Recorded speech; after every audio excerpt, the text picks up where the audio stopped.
मुस्तफा का एक गुलाम है जिसकी तारीख को आज हम नेता लोग भुला चुके हैं, जिसकी हिस्ट्री को उठाकर नहीं देखते। अपनी इस कौम के अंदर एक ऐसा बादशाह गुजरा, एक ऐसा हाकिम गुजरा, एक ऐसा हाकिम गुजरा, सुनो, जिसने 10 साल हुकूमत की है मदीने के अंदर, जिसने दुनिया के अंदर 10 साल हुकूमत की है और 10 साल के अंदर 1060 शहर पैदा किए। कितने? 1060 शहर पैदा किए। मैं एक लोकसभा की बात नहीं कर रहा हूँ, एक विधानसभा की बात नहीं कर रहा हूँ, बल्कि 1060 शहर पैदा किए। और उसने अपनी दौरे हुकूमत में 10 साल हुकूमत में 4000 मस्जिदें तामीर कराई। अरे सोचे तो जरा सही, जिसने 4000 मस्जिदें बनवाई होंगी तो मुसलमान कितने बने होंगे, मुसलमान कितने बने होंगे। लेकिन आजी का आलम देखें, इंकिसारी का आलम देखें कि उसकी कमीज के अंदर, उसके कुर्ते के अंदर 14 पेमन लगे हुए, 13 कपड़े के लगे हुए हैं, लेकिन कपड़ा मुयस्सर न हुआ, एक पेमन चमड़े का लगा हुआ है। लेकिन उसी की हिस्ट्री को, उसी की सीरत को जब स्टडी किया है माइकल हार्ट ने, अमेरिका के रहने वाले अंग्रेज के बच्चे माइकल हार्ट ने, जब मुस्तफा के इस गुलाम उमर की हिस्ट्री को स्टडी किया, उमर की सीरत को पढ़ा, तो कहने पर मजबूर हो गया कि उमर जैसा बादशाह अगर इस दुनिया के अंदर 1 साल और रह जाता तो दुनिया के अंदर इस्लाम के अलावा दूसरा कोई मजहब दिखाई नहीं देता।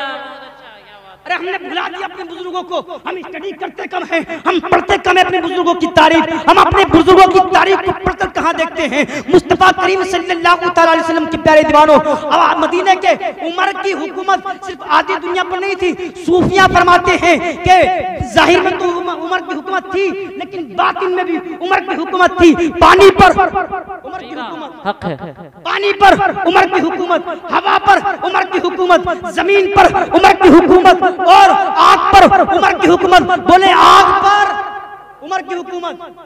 तमीमदारी आए, बस तमीमदारी आए और आने के बाद कहते हैं कि हुजूर वो जो पहाड़ है ना आतिश फशा, उससे आग बाहर आई है और वो आग बस्ती की तरफ बढ़ रही है। तमीमदारी ने अपनी चादर को दिया और देने के बाद कहा, लो जाओ इस मेरी चादर से उस आग को पीछे कर दो। तमीमदारी देख रहे हैं कि आग तो चादर को जला देती है ना, मैं इससे कैसे आग को पीछे करूंगा। सुनिएगा, मुस्तफा करीम सल्लल्लाहु अलैहि वसल्लम के प्यारे दीवानों, उमर की चादर को लिया और लेने के बाद तमीमदारी ने डरते डरते उमर की चादर को लगाया, आग की तरफ को दिखाया। तमीमदारी कहते तवज्जो, तमीमदारी कहते कसम खुदा की, जैसे ही मैंने उमर की चादर से उस आग को पीछे किया, आग इस तरह से भाग रही थी जिस तरह से डंडे को देखकर जानवर भागता है। पता चला और वो चादर हमको ये दर्श दे रही थी कि जब उमर की चादर दुनिया की आग से बचा सकती है तो मुस्तफा की जब चादर दुनिया जहन्नम की आग से बचा सकती है, दुनिया जहन्नम की आग से बचा सकती है। पानी पर उमर की हुकूमत। एक मर्तबा दरियाई नील सूखी तो दरियाई नील में जब लोग आए कि हुजूर दरिया नील सूख गया है, अब हम कैसे करें। लड़की को डालना पड़ेगा, हेट मांग दिए, बच्चे को डालना पड़ेगा। उमर ने कहा खबरदार, अब मुसलमानों की हुकूमत है यहाँ पर, अब मुसलमानों की हुकूमत है। हजरत उमर ने कलम लिया, कागज लिया और लिखा बिस्मिल्लाहिर्रहमानिर्रहीम। ये खत उमर बिन खत्ताब की तरफ से। मैंने कहा वाह रे वाह उमर, मुस्तफ़ा के गुलामों की शान तो देखें। लोग एक दूसरे को खत लिखते हैं, लेकिन उमर ने दरिया को खत लिख दिया। मुस्तफ़ा के गुलाम ने लिखा बिस्मिल्लाहिर्रहमानिर्रहीम। ये खत उमर बिन खत्ताब की तरफ से। अगर तुम परवरदिगार की अगर जानिब से बहता है, उसके हुक्म से बहता है तो बेहतर है, वरना उमर की तेरी कोई जरूरत नहीं, वरना तेरी कोई जरूरत नहीं। ये खत जलवा दिया दरियाई नील के अंदर। सुनो, 1400 साल हो गए, आज तक दरियाई नील जारी है।